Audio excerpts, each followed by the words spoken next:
Kama ambavyo mnafahamu, tarehe 28 mwezi wa 3 mwaka huu 2025, serikali kupitia kwa Mheshimiwa Waziri wa Fedha ilitoa kanuni ambazo zinahusiana na katazo la matumizi ya fedha za kigeni ndani ya nchi yetu katika kufanya miamala ya bidhaa na huduma.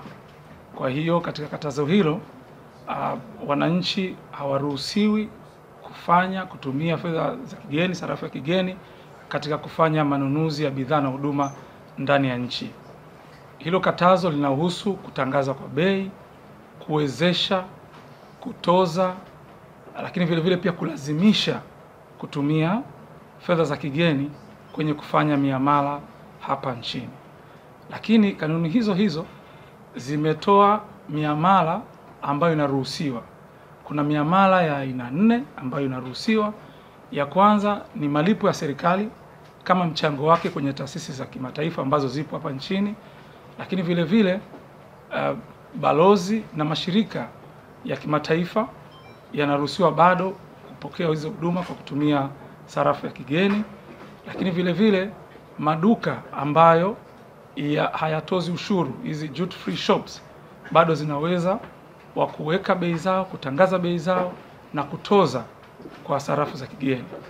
Lakini vile vile ukiacha maduka, kama ndugu mwananchi una mkopo ambao ni wa sarafu ya kigeni, bado unaweza kuendelea kurejesha mkopo huo kwa sababu ni eneo ambalo limeruhusiwa.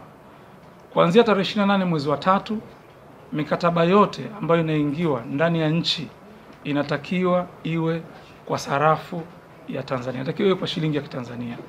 Mikataba ile ambayo ilikuwepo kabla ya hii sheria na hizi kanuni kutolewa na gazeti la serikali namba 198 la tarehe 28 mwezi wa 3 mwaka 2025 imeruhusiwa kuendelea, na hii serikali imeipa mwaka mmoja, na hii ni muhimu ili wahusika pande zote mbili katika mkataba waweze kujadiliana na kuweza kubadilisha. Kwa hiyo wamepewa mwaka mmoja kuweza kubadilisha.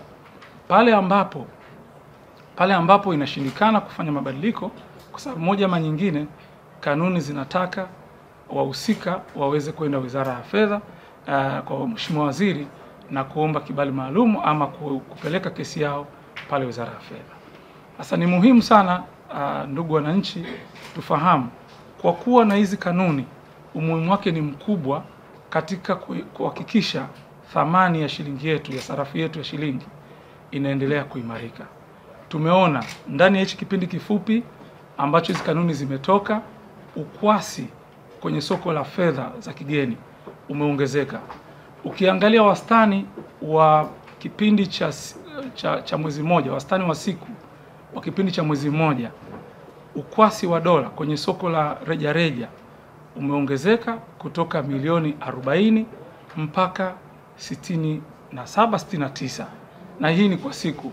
Kwa hiyo fedha nyingi za kigeni zimeingia sokoni, na hii ni kwa sababu wale ambao walikuwa wanatumia fedha za kigeni kufanya miamala ya moja kwa moja sasa wanakwenda sokoni kuibadilisha na kwenda kulipa huko wanakolipa kwa shilingi.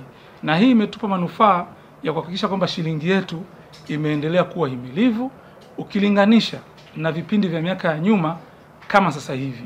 Tukumbuke soko letu la fedha za kigeni ni soko la msimu ambalo kuanzia mwezi wa kwanza mpaka wa 5 linakuwa ni soko ambalo lina mapato kidogo ya fedha za kigeni yanakuwa yamepungua, na kutoka hapo mapato ya fedha za kigeni yanakuwa yameongezeka sana, na hivyo kufanya shilingi imarike. Sasa tunachokiona sasa hivi kwa mwaka huu, fedha za kigeni zilizoko kwenye soko zimeongezeka ukilinganisha na mwaka jana. Kipindi kama hichi tulikuwa tuna milioni 30 kwa siku, milioni 30 dola kwa siku. Sasa hivi tuna dola kama nilivyosema hapo awali milioni karibia 70, 69-70 za Kimarekani kwa siku. Kwa hiyo ndio manufaa ambayo tumeyapata ndani ya huu muda mfupi, na vile vile kwa kuhakikisha kwamba tunatumia shilingi, maana yake sasa sera za Benki Kuu ndizo zitakuwa zinatumika katika kuhakikisha mategemeo ya mfumuko wa bei yanasimamiwa vizuri, na mfumuko wa bei unaendelea kuwa tulivu kwa 3.1%. Kwa upande wa upatikanaji wa dola, Benki Kuu kama taifa, msimamizi wa taifa wa hazina ya fedha za kigeni, tunasema bado hazina ziko za kutosha. Tuna zaidi ya akiba ambayo inaweza kulipia huduma na bidhaa kutoka nje miezi 4.5 au zaidi. Hicho ni kiasi cha fedha za kigeni ambazo tunacho. Lakini vile vile tumekuwa kwenye mpango wa ununuzi wa dhahabu kuanzia mwaka jana tarehe 1 mwezi wa 10 mwaka jana 2024. Huo mpango mpaka sasa hivi umetuongezea zaidi ya milioni 450 kwenye akiba yetu ya fedha za kigeni. Yote hiyo ni kuhakikisha kwamba tunazo fedha za kigeni za kutosha.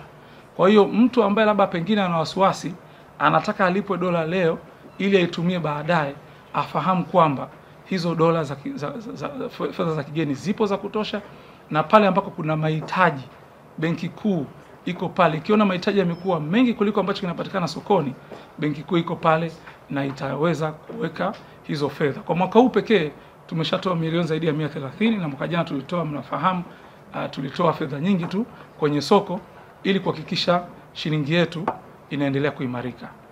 Kwa kusema hayo, tunatoa rai kwamba kila anayehusika kwa maana ya taasisi za kiserikali na binafsi kuhakikisha kwamba miamala ambayo inafanyika nje ya nchi hiyo bado inaendelea kufanyika kwa fedha za kigeni, ila miamala ambayo inafanyika ndani ya nchi ni muhimu na ni lazima ikafanyika kwa kutumia sarafu yetu ya shilingi. Hii tunafanya kwa ajili ya maendeleo ya uchumi wetu. Hii tunafanya kuhakikisha kwamba sarafu yetu inabaki imara. Sarafu imara maana yake ni uchumi imara na ni maendeleo kwa kila mmoja wetu.